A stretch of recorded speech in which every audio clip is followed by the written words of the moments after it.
Haryana board के छात्रों के प्री बोर्ड के एग्ज़ाम चल रहे हैं और 10वीं कक्षा का कल सामाजिक विज्ञान विषय का एग्ज़ाम है। इसलिए आज मैं आपको इस वीडियो के अंदर सामाजिक विज्ञान विषय का क्वेश्चन पेपर दिखाऊंगा और साथ ही साथ इसका सॉल्यूशन, ताकि आप अपने एग्ज़ाम की अच्छे से तैयारी कर सको। क्योंकि सैम्पल पेपर से और पिछले साल के क्वेश्चन पेपर से प्री बोर्ड के एग्ज़ाम में क्वेश्चन आए हुए हैं, इसलिए जो सबसे इम्पोर्टेंट है वो पिछले साल का क्वेश्चन पेपर है प्री बोर्ड का।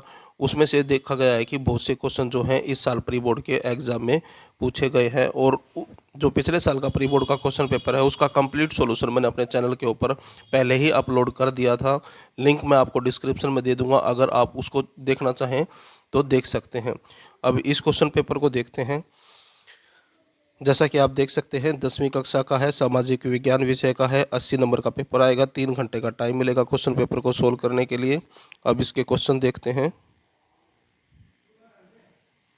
यहाँ से क्वेश्चन स्टार्ट होते हैं आपके सेक्शन ए से। सबसे पहले 20 नंबर के एक नंबर वाले एमसीक्यू वाले क्वेश्चन आएंगे, और पहला क्वेश्चन इसके अंदर है, सरस्वती सिंधु सभ्यता की खुदाई किस वर्ष की गई थी? तो ये की गई थी 1921 और 22 में। तो ऑप्शन सी जो है आपका आंसर है। उसके बाद अगला क्वेश्चन है, सरस्वती सिंधु सभ्यता के नगरों में क्या क्या विशेषताएं पाई जाती हैं? तो इस क्वेश्चन का जो आंसर बनेगा वो होगा ऑप्शन डी, उपरोक्त सभी। क्योंकि सिंधु सभ्यता के अंदर जो है सड़कें भी थी मेटल वाली, ड्रेनेज सिस्टम भी था और अन्न भंडार भी थी। उसके बाद तीसरा क्वेश्चन है, मिस्र का राजा शासक कहा जाता था, यानी कि किस नाम से जानते थे मिस्र के राजा को? तो उसको कहते थे फराओ। तो ऑप्शन सी जो है आपका आंसर है। अगला क्वेश्चन है, लौह अयस्क निम्न में से किस प्रकार का संसाधन है? तो ये है गैर नवीकरणीय, यानी कि ऐसा संसाधन है एक बार समाप्त हो गया तो इसको बनने में हजारों वर्ष लग जाएंगे दोबारा, यानी कि दोबारा आसानी से उपलब्ध नहीं होगा। यानी जैसे कि पेट्रोलियम है, कोयला है, ये दोनों भी जो है गैर नवीकरणीय संसाधन है, और ये लौह अयस्क है, ये भी गैर नवीकरणीय है। उसके बाद है अगला question, question number 5, Sardar Sarovar बांध किस नदी पर स्थित है? तो ये बना हुआ है नर्मदा नदी के ऊपर। तो ऑप्शन बी जो है आपका आंसर है। उसके बाद अगला क्वेश्चन है, गोल्डन फाइबर किसे कहते हैं? तो गोल्डन फाइबर कहते हैं जूट को। ऑप्शन सी जो है आपका आंसर है। उसके बाद श्रीलंका कब आज़ाद हुआ था? तो ये हुआ था 1948 के अंदर। ऑप्शन बी जो है आंसर है। अगला क्वेश्चन है, कौन सा देश होल्डिंग टुगेदर संघ है? तो आंसर आएगा इसका भारत। उसके बाद अगला क्वेश्चन है क्वेश्चन नंबर 9, भारत के किस क्षेत्र में प्रच्छन्न यानी कि छुपी हुई बेरोजगारी पाई जाती है? तो ये पाई जाती है कृषि के अंदर। तो ऑप्शन सी जो है आपका आंसर है। उसके बाद अगला क्वेश्चन है क्वेश्चन नंबर 10, विश्व व्यापार संगठन की स्थापना कब हुई थी? तो ये हुई थी 1995 में। ऑप्शन बी जो है आपका आंसर है। अगला क्वेश्चन है, हड़प्पा की खोज किसने की थी? तो ये की थी दयाराम साहनी ने। तो ऑप्शन ए जो है आपका आंसर है। अगला क्वेश्चन है, वेद का अर्थ क्या है? वेद का अर्थ होता है ज्ञान। ऑप्शन बी जो है आपका आंसर है।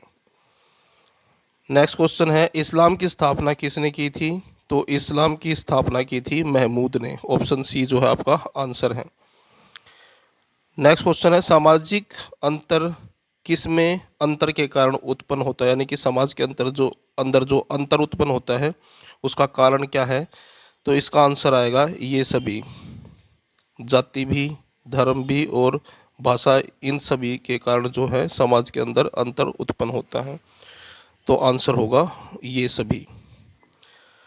अगला क्वेश्चन है क्वेश्चन नंबर 15, लोकतंत्र को बहाल करने के उद्देश्य से नेपाल में एक असाधारण लोकप्रिय आंदोलन देखा गया। तो ये हुआ था अप्रैल 2006 में। तो ऑप्शन सी जो है आपका आंसर है। अगला क्वेश्चन है, चीन में केवल एक ही पार्टी को शासन करने की अनुमति है, तो और वो है कम्युनिस्ट पार्टी को। तो ऑप्शन डी जो है आपका आंसर है। यानी कि चीन के अंदर केवल एक ही पार्टी है जिसका नाम है कम्युनिस्ट पार्टी। अगला क्वेश्चन है, द्विदलीय प्रणाली कहाँ विद्यमान है? तो ये है यूएसए और यूके में, यानी कि इन देशों के अंदर दो पार्टियां हैं। जैसे कि चाइना के अंदर सिर्फ एक पार्टी है, यूएसए में और यूके में दो पार्टियां हैं, और भारत में तो बहुदलीय है, यानी कि बहुत सारी पार्टियां हैं। उसके बाद अगला क्वेश्चन है, निम्नलिखित में से कौन सा देश कमिंग टुगेदर फेडरेशन का उदाहरण है? तो इसका आंसर है यूएसए। ध्यान रखना ये दो क्वेश्चन जो हैं मिलते जुलते से हैं, जो ऊपर भी आया था जिसका आंसर भारत था, तो इसको ध्यान से पढ़ना। उसके बाद है, सरकार किस क्षेत्र में अधिकांश संपत्तियों की मालिक है और सभी सेवाएं प्रदान करती है? तो वो है सार्वजनिक क्षेत्र। ऑप्शन बी जो है आपका आंसर है। उसके बाद अगला क्वेश्चन है, उपभोक्ता संरक्षण अधिनियम किस वर्ष बनाया गया था? तो ये बनाया गया था 1986 के अंदर। तो ऑप्शन बी जो है आपका आंसर है। उसके बाद दो दो नंबर वाले क्वेश्चन हैं यहाँ से सेक्शन बी से। और पहला क्वेश्चन है, सरस्वती सिंधु सभ्यता के नगर नियोजन की मुख्य विशेषताएं क्या थी? यानी कि सरस्वती सिंधु सभ्यता के अंदर जो नगर बनाए गए थे उसकी क्या विशेषताएं थी वो बतानी है। आंसर देखें, यहाँ पर आंसर दिया गया है। तो पहली विशेषता ये थी कि ये शहर जो है नदी के किनारे पर बसे थे, यानी कि शहर जो था वो नदी के किनारे पर था। नगरों को दो भागों में विभाजित किया गया था, यानी कि नगर जो शहर जो था उसको दो भागों में बांट दिया गया था। एक था दुर्ग और दूसरा था निचला शहर। दुर्गों में तो शाही लोग रहते थे, यानी कि राजा और उसके कर्मचारी रहते थे, और निचले शहर में प्रजा रहती थी। उसके बाद है, सड़कें चौड़ी थी और 90 के कोण पर कटी हुई थी, यानी कि सड़कें चौड़ी थी और 90 के कोण पर कटी हुई थी। अब अगला क्वेश्चन देखें। अगला क्वेश्चन है, गौतम बुद्ध के चार आर्य सत्यों का वर्णन करें, यानी कि जो चार आर्य सत्य हैं उनके बारे में बताना है। आंसर देखें, यहाँ पर आंसर है। और पहला सत्य है दुख तथा पीड़ा। संसार में जीवन मरण, लाभ हानि, यश और अपयश सब सुख दर्द दुख और दर्द है। यानी कि ये बताया गया है कि जीवन मरण, लाभ हानि और यश और अपयश ये सभी जो हैं दुख दर्द है। उसके बाद दूसरा सत्य है दुख का कारण। संसार में दुखों और कष्टों का कारण लोभ, वासना और तृष्णा है। यानी कि ये बताया गया है कि संसार में जितने भी दुख हैं उनका कारण लोभ को बताया गया है, वासना को बताया गया है और तृष्णा को बताया गया है। उसके बाद तीसरा आर्य सत्य है दुखों पर नियंत्रण। दुखों से मुक्ति एकमात्र उपाय संयम है, यानी कि दुखों से छुटकारा पाने का एक तरीका बताया गया है, वो है संयम, कि इंसान को संयम बरतना चाहिए। और उसके बाद नंबर 4 है मुक्ति का मार्ग। अनुसरण करने के लिए 8 गुना मार्ग, यानी कि मुक्ति प्राप्त करने के लिए मार्ग बताया गया है ये। उसके बाद अगला क्वेश्चन है क्वेश्चन नंबर 23, और क्वेश्चन नंबर 23 है पावर शेयरिंग क्या है? आंसर देखें।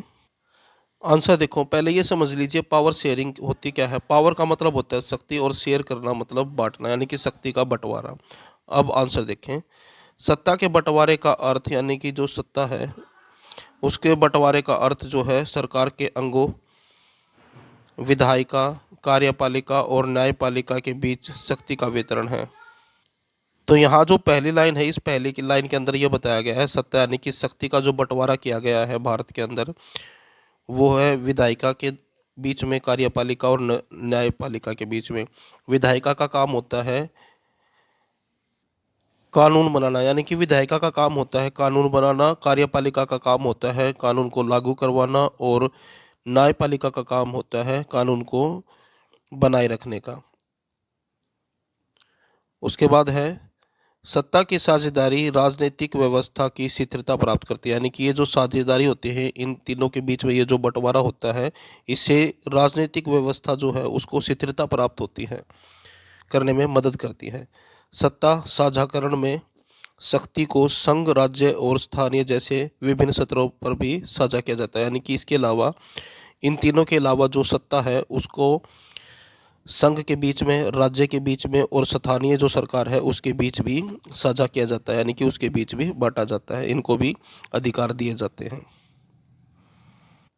तो अब आपको समझ में आ गया होगा कि सत्ता का बंटवारा क्या होता है, यानी कि सत्ता का बंटवारे का मतलब ये है कि सत्ता को इन तीनों के बीच बांटा गया है ताकि जो है राजनीतिक स्थिरता जो है देश में बनी रहे।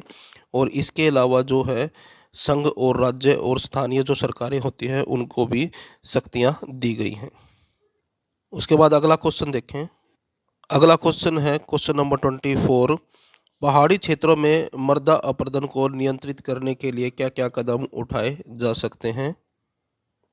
पहले आप ये समझ लीजिए कि मृदा अपरदन होता क्या है, उससे आसानी से आपको कुछ आंसर याद हो जाएगा। जो मिट्टी है, मिट्टी का जो कटाव होता है उसको मृदा अपरदन कहते हैं, यानी कि जो ऊपरी सतह के ऊपर जो मिट्टी होती है उसके कटाव को मृदा अपरदन कहते हैं। और इसको रोकने के लिए क्या कदम उठाए जा सकते हैं उसके बारे में बताना है। आंसर देखें। पहाड़ी क्षेत्रों में मिट्टी के कटाव को नियंत्रित करने के लिए ये कदम उठाए जा सकते हैं। तो पहला कदम है, समोच्च रेखाओं के साथ साथ जुताई करने से ढलानों के नीचे जल प्रवाह की गति कम हो जाती है। यानी कि धारा का प्रवाह जैसे ये है, अगर हम इसके विपरीत दिशा में इस तरह से जुताई कर देंगे तो इससे क्या होगा कि जो पानी का जो बहाव है वो धीमा हो जाएगा। और उसके बाद दूसरा है, ढलानों पर सीढ़ीदार खेती से अपरदन कम होता है। यानी कि जो पहाड़ों पर जो ढलाने होते हैं वहाँ पर आपने देखा होगा कि खेती नुमा, वो सीढ़ी नुमा खेती होती है, जिससे क्या होता है पानी का बहाव कम होता है, यानी कि रुक जाता है। तो इस वजह से जो है मृदा का जो अपरदन है वो नहीं होता। पट्टीदार फसलें, बड़े खेतों को पट्टियों में बांटा जाता है, यानी कि जो बड़े खेत होते हैं उनको छोटी छोटी पट्टियों में बांट दिया जाता है। आश्रय वृक्षारोपण और पेड़ लगाकर, यहाँ पेड़ों को पंक्तियों में लगाया जाता है, यानी कि पेड़ जो है वो पंक्तियों में लगते हैं। इससे क्या होता है, पानी का जो बहाव है वो कम होता है और जिसकी वजह से मृदा अपरदन नहीं होता। उसके बाद अगला क्वेश्चन है, धात्विक और अधात्विक खनिजों में अंतर स्पष्ट कीजिए। वैसे आपको पता ही होगा, धात्विक जिसमें धातु पाई जाती है, अधात्विक जिसमें धातु नहीं पाई जाती है। आंसर देखें। धात्विक खनिज वे खनिज होते हैं जिसमें धातु तत्व अपने कच्चे रूप में उपस्थित होते हैं, यानी कि धात्विक खनिज वो खनिज होते हैं जिसके अंदर धातु कच्चे रूप में पाई जाती हैं, यानी कि अशुद्धियों के साथ। अधात्विक खनिजों में कोई धातु पदार्थ नहीं होता। और अधात्विक के अंदर, जैसे पहले भी नाम से ही पता लग जाता है, अधात्विक जिसके अंदर धातु ना हो।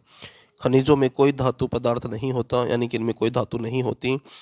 जब धात्विक खनिजों को पिघलाया जाता है तो एक नया उत्पाद बनता है, यानी कि जब जिसके अंदर धातु पाई जाती है उन खनिजों को जब पिघलाया जाता है गर्म करके तो उससे एक नया उत्पाद यानी कि नया प्रोडक्ट बनाया जाता है।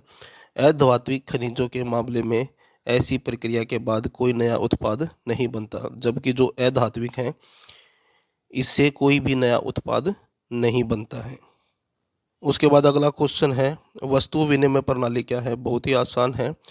पहले जब गांव में लोगों के पास पैसे कम होते थे या नहीं होते थे तो वो क्या करते थे, सामान के बदले में सामान लेते थे। यानी कि जैसे कि आपके पास गेहूं है और आपको चावल चाहिए तो आप ऐसे व्यक्ति को जिसके पास चावल है उसको अपने गेहूं दे देते थे और वो बदले में, उसको गेहूं चाहिए थे तो और आपको चावल, तो आप उससे चावल ले लेते। यानी कि वस्तु के साथ विनिमय करना वस्तु विनिमय प्रणाली कहलाती है। यानी कि एक सामान देकर दूसरा सामान लेना वस्तु विनिमय प्रणाली होती है। इसके अंदर पैसों का प्रयोग नहीं होता है। आंसर देखें, यहाँ पर है, वस्तु विनिमय प्रणाली विनिमय की एक प्रणाली है। यानी कि वस्तु विनिमय प्रणाली जो है विनिमय यानी खरीदने की एक प्रणाली है, व्यवस्था है, जहाँ वस्तुओं के बदले विनिमय होता है। यानी कि वस्तुओं के बदले विनिमय होता है। अर्थव्यवस्था में विनिमय का कोई सामान्य माध्यम नहीं था। इस प्रणाली के तहत लोगों ने अपनी ज़रूरतों को पूरा करने के लिए वस्तुओं का आदान प्रदान किया। यानी कि लोग जो है अपनी ज़रूरतों को पूरा करने के लिए वस्तुओं का आदान प्रदान करना शुरू कर दिया। इसी को ही जो है वस्तु विनिमय प्रणाली कहते हैं। उसके बाद है section C, case study based question है। इसके अंदर क्या है, एक पैसेज दिया गया है, उस पैसेज को पढ़ना है, समझना है और नीचे दिए गए क्वेश्चनों के आंसर देने हैं। जैसा कि आप देख सकते हैं ये है पैसेज, आपको इसको पढ़ना है और नीचे दिए गए क्वेश्चनों के आंसर देने हैं। तो पहला क्वेश्चन है इसके अंदर, कौन सा क्षेत्र भारत में सबसे बड़े उत्पादक क्षेत्र के रूप में उभरा है? तो इस पैसेज के अनुसार इसका आंसर देना है। और दूसरा क्वेश्चन है, जीवन बीमा किस क्षेत्र की गतिविधि है? और तीसरा है, जीडीपी क्या है?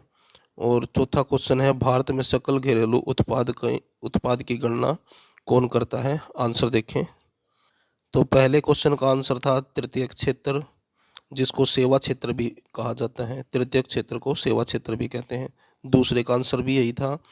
और तीसरे क्वेश्चन का आंसर है, किसी विशेष वर्ष के दौरान प्रत्येक क्षेत्र में उत्पादित अंतिम वस्तुओं और सेवाओं का मूल्य उस वर्ष के लिए क्षेत्र का कुल उत्पादन प्रदान करता है।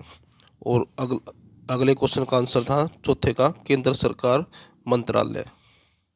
उसके बाद फिर से एक और पैसेज है और इसके नीचे क्वेश्चन दिए गए हैं। इस तरह के क्वेश्चन पहली बार आएंगे, हरियाणा बोर्ड में पहले नहीं आते थे इस तरह के क्वेश्चन, और ये बिल्कुल आसान है। पैसेज को पढ़ना है और नीचे दिए गए प्रश्नों के उत्तर देने हैं। पहला क्वेश्चन है, सत्ता की साझेदारी के पीछे नैतिक कारण क्या है? और दूसरा है, यह सरकार को पूर्ण, ये ऑप्शन वाले हैं इसमें, तो इसमें चॉइस दी गई है। पहले क्वेश्चन का जो आंसर है वो है ऑप्शन सी, यह लोकतंत्र की आत्मा है। उसके बाद दूसरा क्वेश्चन है, श्रीलंका की आधिकारिक भाषा कौन सी है? तो इसका आंसर है सिंहली, ऑप्शन सी जो है आपका आंसर है। उसके बाद अगला क्वेश्चन है, श्रीलंका में एक स्वतंत्र देश के रूप में उभरा। तो ये क्वेश्चन एक नंबर में भी आया था 1948 में। तो यानी कि श्रीलंका 1948 में एक स्वतंत्र देश के रूप में उभरा था। उसके बाद अगला क्वेश्चन है, तमिल इलम किस वर्ष अस्तित्व में आया था? तो यह आया था 1980 में। उसके बाद अगला क्वेश्चन देखें, बहुउद्देशीय नदी परियोजनाओं के क्या नुकसान है? तो पहला क्वेश्चन ये है, आंसर देखें। अब इसका आंसर देखें, ये है, बहुउद्देशीय नदी परियोजनाओं के नुकसान क्या है? पहला नुकसान ये है, नदियों के प्राकृतिक बहाव को प्रभावित करता है, यानी कि जो नदियों का जो प्राकृतिक बहाव है वो प्रभावित हो जाता है, जिससे तलछट का बहाव कम होता है। यानी कि जो तलछट है, जो नीचे मिट्टी है, उसका बहाव भी कम हो जाता है। जलाशय के तल पर अत्यधिक अवसाद, जिसके परिणाम स्वरूप नदियों के जलीय जीवन के लिए राकियर, स्ट्रीम बैंड और गरीब आवास हैं। तो यहाँ पर यह बताया गया है, अगर नदी की जो धारा की जो स्पीड है अगर वो कम हो जाएगी तो क्या होगा, जो अवसाद है वो अधिक जमेगा, और जिससे क्या होगा कि जो मछलियाँ उसके अंदर रहती हैं उसके लिए जो है परिस्थितियाँ, आवास की जो परिस्थितियाँ हैं वो खराब हो जाएंगी। गरीब आवास का मतलब यही है। और जो रॉकी स्ट्रीम बैंड का मतलब है ये कि धारा के लिए अवरुद्ध पैदा होता है, यानी कि वहाँ पर जो है मिट्टी इकट्ठी हो जाती है, जिसकी वजह से जो है रॉके मतलब पत्थर, जो है स्ट्रीम बैंड यानी कि धारा के लिए अवरोध उत्पन्न होता है। उसके बाद है, जलीय जीवों के लिए पलायन करना मुश्किल हो जाता है, और जो जलीय जीव हैं जो एक जगह से दूसरी जगह जाते रहते हैं तो उनके पलायन करने में मुश्किल हो जाती है, विशेष रूप से अंडे देने के लिए, क्योंकि मछलियां जो हैं अंडे देने के लिए दूसरी जगह जाती हैं तो उस समय पर उनको एक जगह से दूसरे जाने में मुश्किल होती है। मौजूदा वनस्पति और मिट्टी के जलमग्न होने के कारण समय की अवधि में इसका अपघटन होता है। उसके बाद अगला पॉइंट है, बहुउद्देशीय परियोजनाओं और बड़े बांध भी नर्मदा बचाओ आंदोलन और टिहरी बांध आंदोलन जैसे कई नए पर्यावरणीय आंदोलनों का कारण बना है। यानी कि इसकी वजह से जो है आंदोलन भी हुए हैं, जैसे कि नर्मदा बचाओ आंदोलन हुआ था और टिहरी बांध आंदोलन हुआ था, तो इनकी वजह से आंदोलन भी हुए हैं। अगला क्वेश्चन देखें अब। उसके बाद अगला क्वेश्चन है, ईसाई धर्म और इस्लाम में क्या समानताएं हैं? आंसर देखें। आंसर देखें, दोनों मानते हैं कि ईश्वर स्वर्ग में रहता है, यानी कि दोनों ये मानते हैं, ईसाई धर्म वाले भी और इस्लाम धर्म वाले भी ये मानते हैं कि ईश्वर जो है स्वर्ग में रहता है। दोनों का मानना है कि आत्मा का जन्म एक बार ही होता है, मरने के बाद वह स्वर्ग या नरक में रहने लगता है। उसके बाद है दोनों का मानना है कि एक दिन दुनिया ख़त्म हो जाएगी और उस दिन उन्हें स्वर्ग या नरक दिया जाएगा। और उसके बाद है इस्लाम और ईसाइयत सिर्फ अपनी बातों को ही सही मानते हैं। उसके बाद नेक्स्ट क्वेश्चन है क्वेश्चन नंबर 31। संविधान संशोधन 1992 से पहले और बाद में स्थानीय स्वशासन के बीच किन्हीं तीन अंतरों को बताएं। आंसर देखें 1992 से पहले यह सीधे राज्य के नियंत्रण में था, यानी कि सीधा राज्य सरकार के नियंत्रण में था पहले ये। उसके बाद चुनाव नियमित रूप से नहीं होते थे और चुनाव को राज्य सरकारों द्वारा नियंत्रित किया जाता था। और उसके बाद है 1992 के बाद स्थानीय सरकारों को अपने दम पर कुछ कर वसूलने की शक्ति दी गई।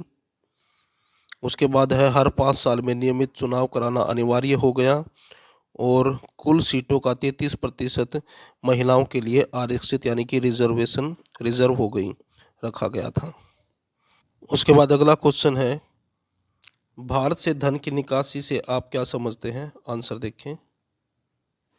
तो क्वेश्चन के अंदर ये पूछा गया है कि धन की निकासी का मतलब क्या है, इसको समझ लीजिए होती क्या है। उसके बाद आंसर आपको आसानी से याद हो जाएगा। धन की निकासी का मतलब ये है कि जब भारत के अंदर अंग्रेज थे तो वो क्या करते थे, भारत से पैसा जो है अपने देश इंग्लैंड भेज देते थे। तो इसको जो है धन की निकासी कहा गया, यानी कि भारत से पैसा इंग्लैंड भेज दिया गया अंग्रेजों के द्वारा, उसको धन की निकासी कहा जाता है। आंसर देखें। आंसर यहाँ पर है भारत से इंग्लैंड को धन का हस्तांतरण यानी कि भेजा जाना जिसके लिए भारतीयों को कोई समानुपातिक आर्थिक प्रतिफल नहीं मिला, यानी कि भारत से इंग्लैंड पैसा भेजा गया और उस पैसे के बदले कोई लाभ भारत को नहीं मिला, उसको जो है धन का अपव्यय यानी कि धन की निकासी कहा गया है। प्लासी के युद्ध तक यूरोपीय व्यापारी भारतीय कपास और रेशम खरीदने के लिए भारत में सोना लाते थे, यानी कि जब तक प्लासी का युद्ध नहीं हुआ था तब तक जो यूरोप के जो व्यापारी थे वो भारत से कपास और रेशम खरीदने के लिए भारत के अंदर अपना सोना लेकर आते थे। हालांकि बंगाल की विजय यानी कि बंगाल की विजय के बाद अंग्रेज़ों ने भारत में सोना लाना बंद कर दिया, यानी कि बंगाल की विजय के बाद जो अंग्रेज़ थे उन्होंने भारत के अंदर अपना सोना लाना बंद कर दिया सामान खरीदने के लिए। उन्होंने बंगाल के अधिशेष राजस्व से यानी कि बंगाल से उनको जो राजस्व यानी कि टैक्स के द्वारा जो पैसा अंग्रेज़ों को मिलता उससे वो कच्चा माल खरीदते थे इंग्लैंड भेजने के लिए। इंग्लैंड में अपने उद्योगों के लिए कच्चा माल खरीदना शुरू कर दिया, यानी कि जो बंगाल से उनको टैक्स के रूप में जो पैसा मिलता यानी कि भारत के पैसे से ही वो कच्चा माल खरीदते और अपने देश इंग्लैंड में भेज देते और वहाँ से माल तैयार करके और फिर भारत के अंदर लेके आते और फिर उसको ऊंचे दामों में यानी कि महंगे दामों में भारत में बेच देते। भारत के कच्चे माल संसाधनों और धन को इंग्लैंड को लूटने की प्रक्रिया शुरू हो गई, यानी कि भारत का जो कच्चा माल था, भारत के अंदर जो संसाधन थे और उसका जो इंग्लैंड के द्वारा जो उसको लूटने की जो प्रक्रिया थी वो शुरू हो गई थी। तो अब आपको समझ में आ गया होगा कि धन का निकास क्या है, यानी कि भारत से जो पैसा था वो इंग्लैंड भेज दिया जाता था, उसको धन का निकास कहा गया है। उसके बाद अगला क्वेश्चन है 33। कृषि और उद्योग कैसे साथ साथ चलते थे, व्याख्या करें। आंसर देखें। हाँ, कृषि और उद्योग साथ साथ चलते हैं क्योंकि आपको पता है उद्योग के लिए कच्चे माल की ज़रूरत होती है और कच्चा माल जो है कृषि से प्राप्त होता है। तो इसलिए ये बोला गया है कि कृषि और जो उद्योग हैं वो साथ साथ चलते हैं और एक दूसरे के पूरक यानी कि एक दूसरे को पूरा करते हैं। ये दोनों एक दूसरे के सामान की मांग करते हैं, यानी कि ये दोनों क्षेत्र ऐसे हैं जो एक दूसरे के सामान की मांग करते हैं, यानी कि उद्योग से कृषि करने के लिए जो है यंत्र उपलब्ध होते हैं और उद्योगों को कच्चे माल के तौर पर कच्चा माल जो है कृषि से प्राप्त होता है और एक दूसरे के लिए बाजार का काम भी करते हैं, यानी कि एक दूसरे के लिए ये दोनों बाजार का काम भी करते हैं, यानी कि बाजार है दोनों के लिए। उदाहरण के लिए चीनी और कपड़ा जैसे कृषि आधारित उद्योग कच्चे माल के लिए कृषि पर निर्भर हैं, यानी कि जो चीनी है और जो कपड़ा है ये ऐसे उद्योग हैं जो कृषि के ऊपर आधारित है, यानी कि कृषि से उनको कच्चा माल प्राप्त होता है। किसी खेत की खेती के लिए आवश्यक पीवीसी पाइप, उर्वरक यानी कि खाद, कीटनाशक आदि जैसे उपकरण जो हैं वो हमें जो है उद्योगों से प्राप्त होते हैं। उपकरण उद्योगों द्वारा निर्मित किए जाते हैं, यानी कि ये जो चीज़ें हैं, पीवीसी पाइप है, उर्वरक है, कीटनाशक है, ये जो है उद्योगों से मिलते हैं। ये उत्पाद किसानों की उत्पादकता बढ़ाने में मदद करते हैं, यानी कि जो किसान की जो उत्पादकता है, यानी कि जो कृषि है उसको बढ़ाने का काम करते हैं ये सारी चीज़ें, यानी कि कृषि बढ़ती है, इससे उत्पादन ज़्यादा होता है। इस प्रकार यह कहा जा सकता है कि दोनों अपनी क्षमता बढ़ाने के लिए एक दूसरे पर निर्भर हैं। उसके बाद ये 5-5 नंबर वाले जो हैं ऐसे टाइप क्वेश्चन हैं, जो मोस्ट इम्पोर्टेंट क्वेश्चन है वो मैं आपको बाद में करवाऊंगा। आप इन क्वेश्चनों को देख सकते हैं और एग्ज़ाम में जाने से पहले इनको एक बार रिवाइज भी ज़रूर करें।